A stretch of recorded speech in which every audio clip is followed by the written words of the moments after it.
I want to do a video all about betrayal trauma today. There are a couple of reasons that I really want to do this. One is we are seeing a huge increase in women who are saying that this is what they are going through.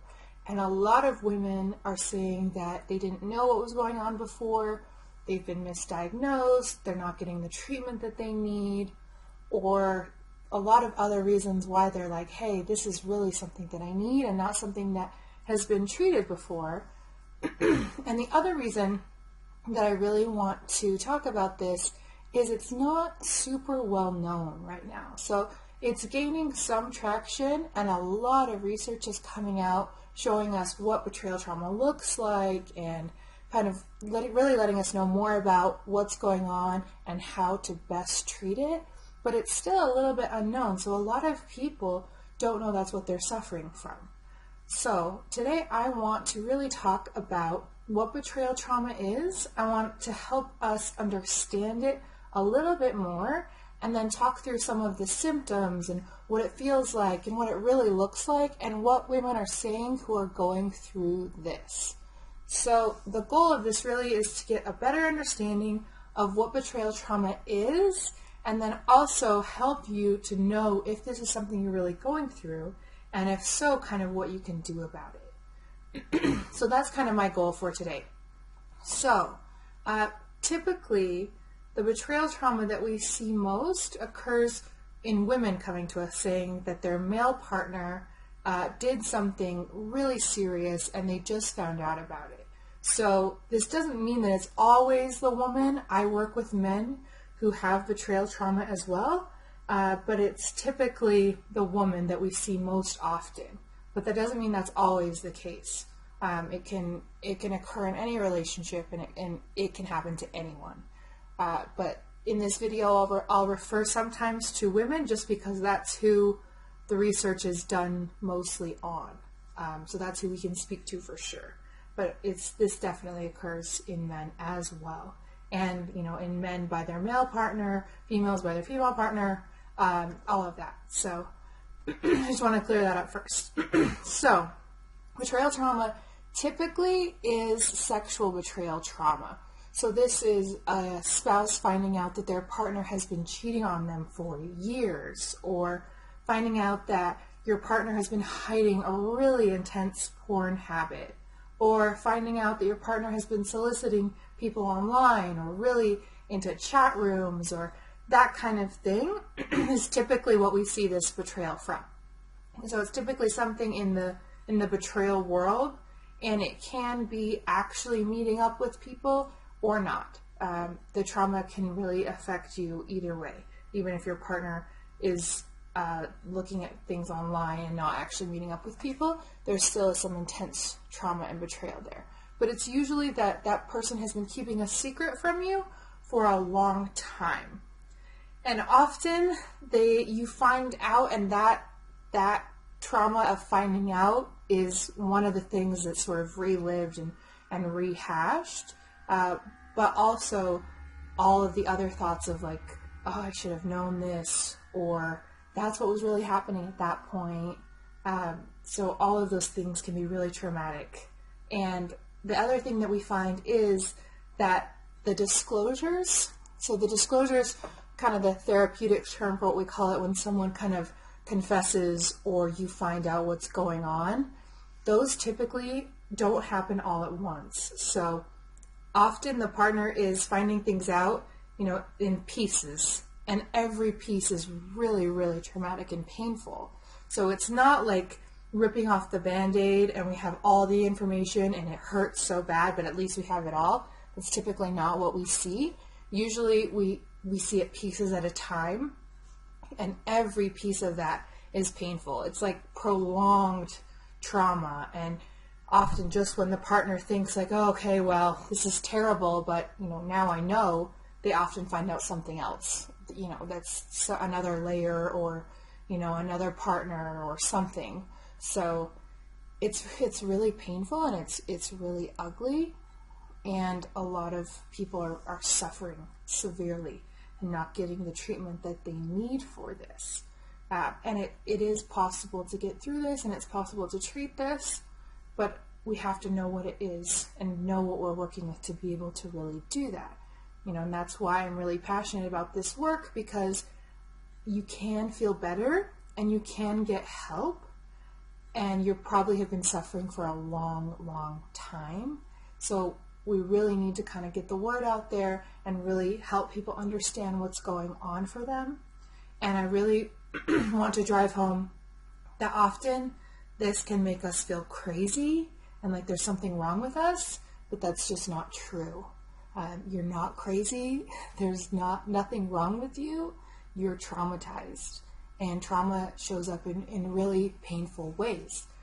And what we're finding with betrayal trauma is that a lot of the symptoms are similar to PTSD, which is post-traumatic stress disorder.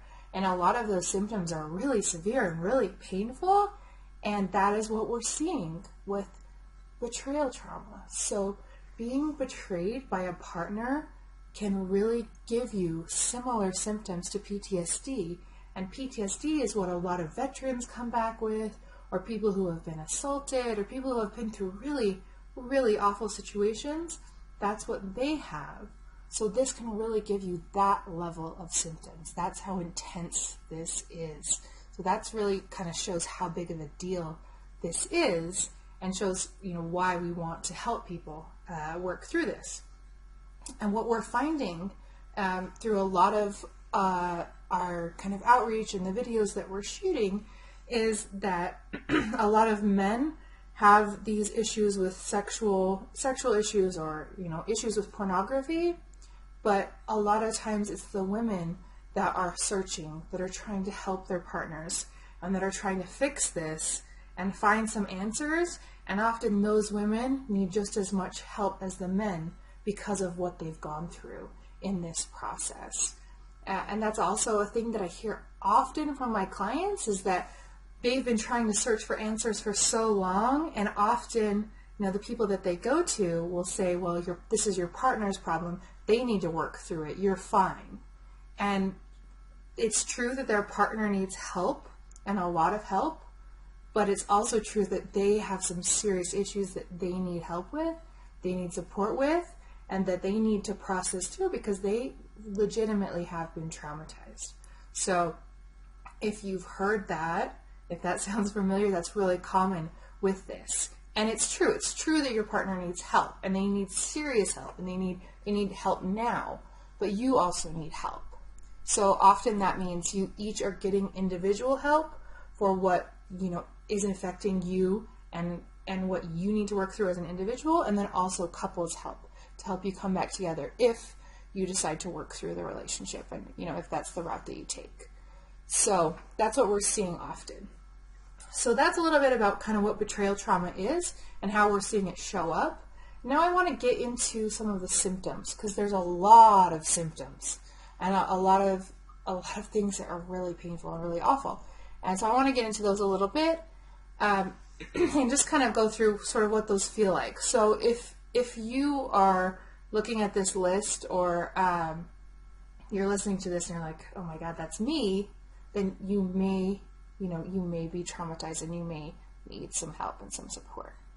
So let's go through some of these symptoms.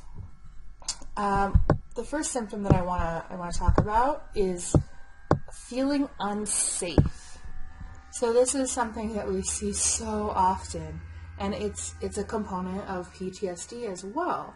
Now, this doesn't mean necessarily that your life is in danger, but it's almost that feeling of just feeling not okay, not good, not safe. And this makes sense if we think about it in the way that often it's like the rug has just been pulled out from under you. Everything that you thought about your relationship, you thought about your life, is just kind of been pulled out from under you. And it's almost, some people describe it as, well, I feel like I've been living a lie. I feel like everything that I knew is not true, and it's not what it was, and nothing is real anymore. I don't know what's real anymore. And that really is kind of what we see in this kind of area. So it's often a little bit different from traditional PTSD, where your life is literally in danger, but it's that same feeling, and it's really intense in that way. So feeling unsafe is a big portion. Feeling violated, that's the other thing that we see. And this kind of ranges. So this can range from feeling just bad and feeling violated by what your partner has been looking at. You know, seeing some of their search history can be really painful, and you just feel gross, you feel violated, you just feel bad, right? That alone can make someone feel violated. Then, you know, it ranges all the way up to being literally violated. Some women find that they end up getting an STD because their partner has been cheating, and that's how they find out about this. And that's a real physical violation. So there's a whole range of what feeling violated looks like, but we see that a lot. You know, and sometimes women just can't put a name on it or why, but they just describe just feeling bad and just feeling gross and just, you know, really feeling violated. So that's really common. The other thing that we see a lot, just like PTSD, is reliving the event. So in traditional PTSD, that's common, right? Flashbacks. They talk about flashbacks and, you know, being back in that scene and replaying, you know, that scene. Maybe it's a car accident or, you know, a scene from war or something. They just keep replaying that. Well, we see that a lot in betrayal trauma as well. It's reliving the events. So maybe that's reliving the time you found out, or reliving what you saw on the computer, or just reliving these thoughts of what your partner was doing and when. Women typically say that they struggle to think of other things, of anything else other than what their partner has done. It just haunts them. So that's something that we see a lot. It's just this haunting replaying of what happened. Similar to that, we see nightmares. So women will say that they have nightmares about what happened, or they have nightmares about their partner acting out, and they're literally are haunted day and night by what happened. Difficulty sleeping is also really common. People will report that since they found out about what their partner did, they have trouble falling asleep. You know, falling asleep, staying asleep, again, waking up with nightmares, waking up terrified, not being able to go back to sleep. All of those things happen in betrayal trauma. Preoccupation with what your partner did and hyper-vigilance. So preoccupation with what your partner did means you just can't stop thinking about it again. You just can't stop thinking about it, and you're monitoring, you know, what your partner is doing really closely.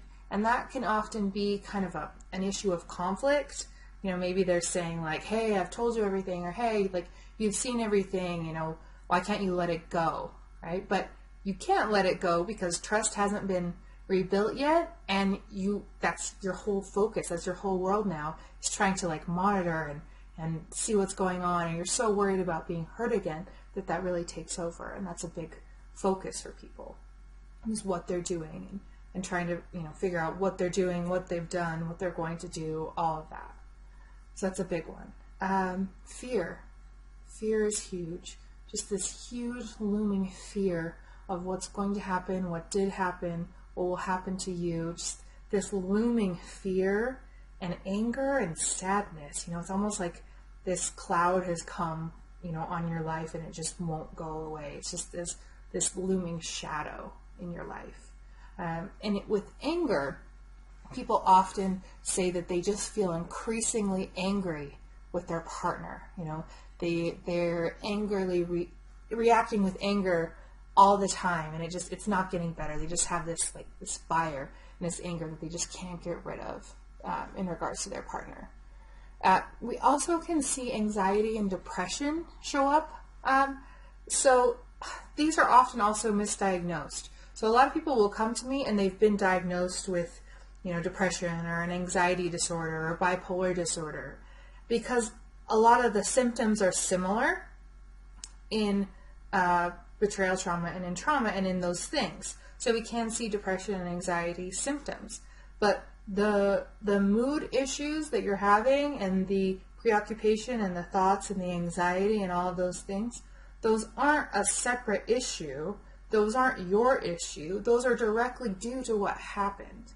And that falls under this diagnosis. So you are really down. You feel bad. You feel awful.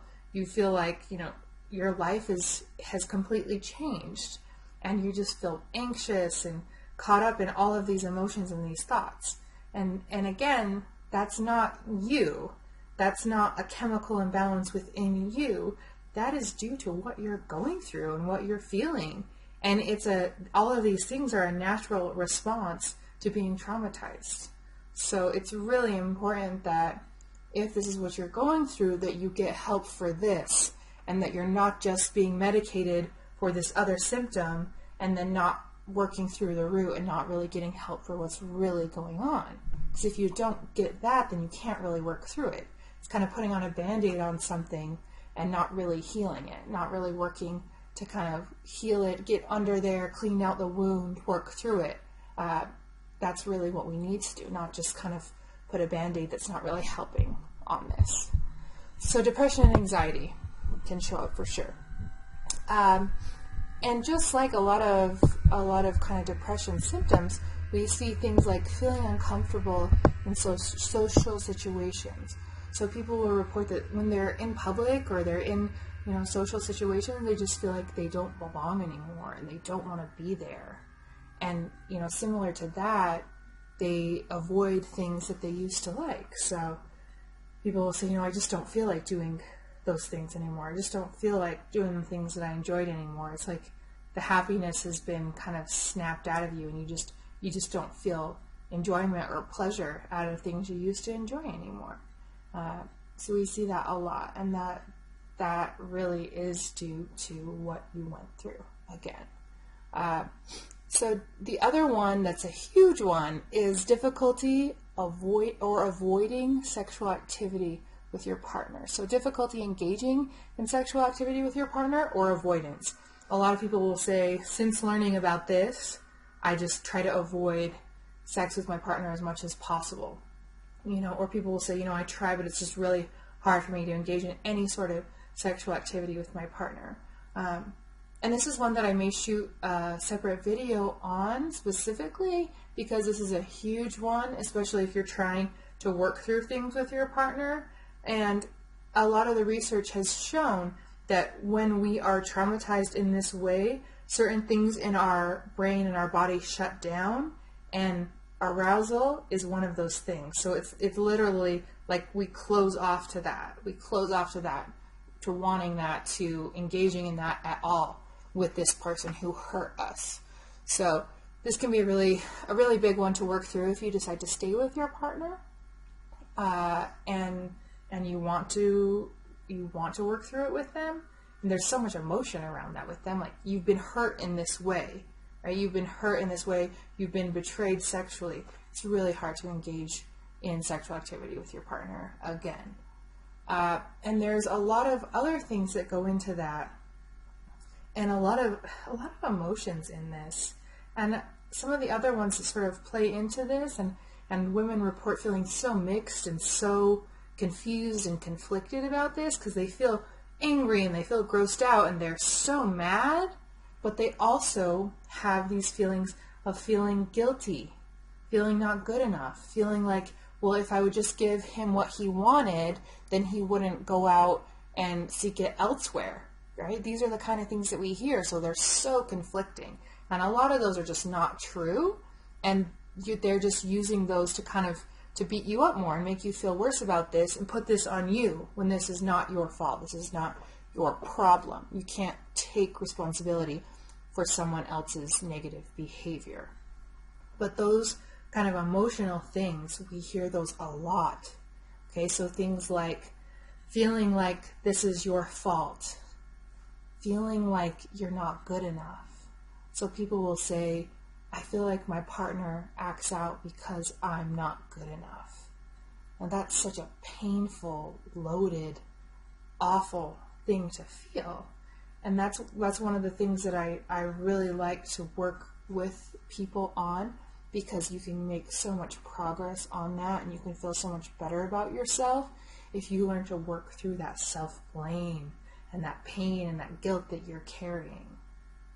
People also report a lot that they feel like they're a bad person. Feel like I'm a bad person, for what my partner did.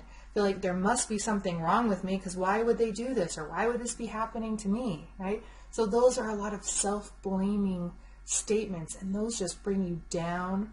Your confidence just sinks, your self-esteem just sinks, everything's just sort of falls apart and implodes, and that's what it feels like. It's just that you're imploding, right? Your whole world is kind of crumbled, and you're imploding in reaction to that. And that's so painful, so painful. But we can work through that, and you can get support on that. So it's awful and it's painful, but I also want you to know that there is hope, and it is really possible to work through those things. So another thing that we often see is people engage in distracting behaviors. So those are things like excessive sleeping or drinking, or just using things to band-aid and try to feel better. And people will say that they engage in those things to distract them from thoughts of what their partner did. So you really can't take it. It's just taking over all of your thoughts, and anything you can do to try to distract from that, you'll do. So, watching TV, trying to just check out, trying to sleep as much as you can, maybe abusing medications, those kind of things we see, because you're just trying to get away. You're just trying to distract yourself from how bad this is and how painful this is. So that's a really, really big one. The last one I think I'm going to talk about today is suicidal thoughts. And that's a big one. And I think, people that don't know a lot about this, that surprises them when I tell them how common suicidal thoughts are due to what a partner did. So people will report, I'm feeling suicidal, I'm having suicidal thoughts because of what my partner did. And that shows the intensity of this. It shows how big of a deal this is, how overwhelming this is, how awful it is. It feels like you can't get through. If it's bringing up things in you that you never thought you would feel, and that are so intense and that you don't know what to do with. And it's so common. We see suicidal thoughts in people who go through betrayal trauma a lot.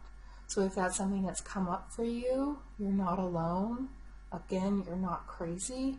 This is what we see when you go through a traumatic event like this. So knowing all of those things, what I want to just briefly talk through kind of what we can do. And speaking of suicidal thoughts, you have to get help for that. That's not something that you should face alone. If you have a plan, or if your thoughts and plans are more real, it's seeking immediate help. Whether that's 911 or the suicidal hotline or whatever that is, you have to get immediate help. You can't just sit with that alone. It's so scary and it's so dangerous, and you shouldn't have to handle that on your own. So please, if you feel like you are in immediate danger, if it's suicidal thoughts, or if you feel like you're in immediate danger because of your situation or your partner, get yourself to a safe place and get some support right away. That's really big. I want to make sure that that's clear. This isn't something you should handle on your own. You need to get yourself safe. So that's first. I think even if you don't feel like you're in immediate danger, making a safety plan is still a good idea, as far as what are my options here? What are my resources? Who are people that I can reach out to for help? Who are people I can call when I need help? What support systems do I have? Where can I go if I need to get away? Where can I go if I need to go, spend the night somewhere? Or, what resources do I have if I have kids and I need support with them, or I need to get out of this situation for a while? Making a safety plan about what you can do and what help you have is a good idea. And including in that anything that will help you cope, anything that helps you calm down and feel just a little bit better and a little bit more calm anything we can do to sort of bring down that nervous system and just feel a little bit better will help here. So that's really important, creating a safety plan. The other thing is we need to get you support, and we need to help you take care of yourself, and that that really needs to be in multiple ways here. So the people that really recover from this the best, they're doing a couple things. They're working with a therapist, and they're really getting really good, solid, research-backed help. So this is help from someone like me who knows this stuff, who knows how this affects you and how to help you through it. So really, really kind of dialed in help is really important. Getting help from a therapist. So that's one thing people are doing. People are building a support system, so they have people to talk to. You know, that may be a group, that may be a forum, that just somewhere where you can get support from other people is really big. The other thing that we're finding is trauma-informed yoga is really, really big and helps a lot for relieving symptoms. So, I mean, regular yoga can help as well if you're comfortable doing that, but trauma-informed yoga really is kind of made for dealing with these symptoms and helping you connect back to your body and process things through, working through your mind and your body. So that can be super helpful. Ideally, if I'm working with a client and we're able to work this out, I want them working with me, I want them checking in, I want them, making sure they're doing the things they need to. I want them, attending a group or at least connecting with other people where they can kind of get support and get feedback and get validation. And I want them doing yoga. I want them doing these things that will help them take care of themselves. For some people that's the gym, for some people that's walking, for some people that's other things. But we really want to try as much as we can to take a body and mind and soul approach to this, to try to kind of just put protection around you as much as we can, right?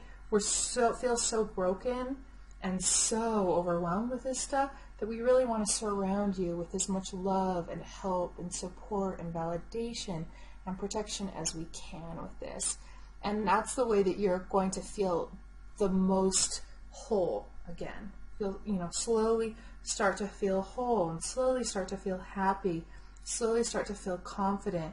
These things kind of come over time, but it is possible and it does happen. This isn't an easy process. I won't lie to you, this isn't easy. You know how bad this feels. It takes time to work through.